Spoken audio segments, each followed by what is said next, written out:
तमुवाच ऋषिकेशः प्रहसन्निव भारत सेनयोरुभयोर्मध्ये विषीदन्तमिदं वचः. O Dhritarashtra, thereafter, in the midst of both the armies, Sri Krishna smilingly spoke the following words to the grief-stricken Arjun. In sharp contrast to Arjun's words of lamentation, Sri Krishna smiled, displaying that the situation was not making him despair. Rather, he was perfectly happy with it. Such is the equanimous attitude exhibited by someone with knowledge in all situations.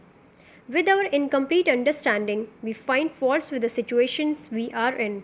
We complain and grumble about them, wish to run away from them, and hold them responsible for our misery. But the enlightened souls inform us that the world created by God is perfect in every way, and both good and bad situations come to us for a divine purpose. They are all arranged for our spiritual evolution, to push us upward in our journey toward perfection. Those who understand this secret are never disturbed in difficult circumstances, facing them with serenity and tranquility. The snowflakes fall slowly to the ground. Each flake in its proper place is a famous Taoist expression. It beautifully expresses the inherent perfection in the design of the world and the macro events taking place in it, even though we are not able to perceive it from our material perspective.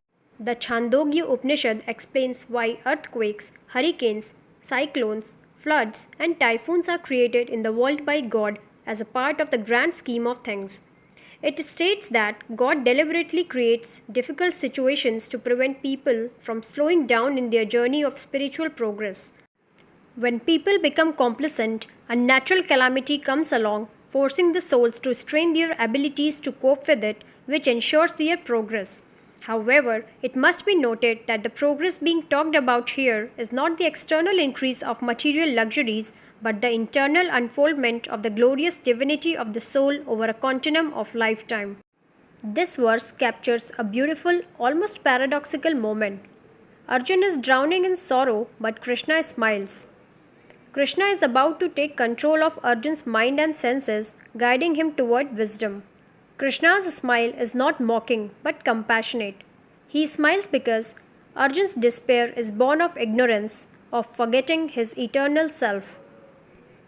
Krishna knows the truth is unshakable and that Arjun's sorrow will dissolve once he understands it. His smile conveys reassurance. Arjun is completely dejected, overwhelmed by grief. Yet, Krishna waits until Arjun has emptied out all his arguments before speaking. In the middle of both armies, this setting is symbolic. Arjun stands between two forces, the external armies and the internal battle. Krishna's teachings will resolve this inner war. This verse shows us the divine perspective. Where we see tragedy, God sees opportunity. Where we see despair, God smiles with reassurance. Krishna's smile reminds us that the soul is eternal and our suffering, though real to us, is rooted in illusion. Arjun's breakdown becomes the doorway to the greatest spiritual dialogue in history. Similarly, in our own lives, moments of despair can become the entry point for wisdom if we allow the divine to speak within us.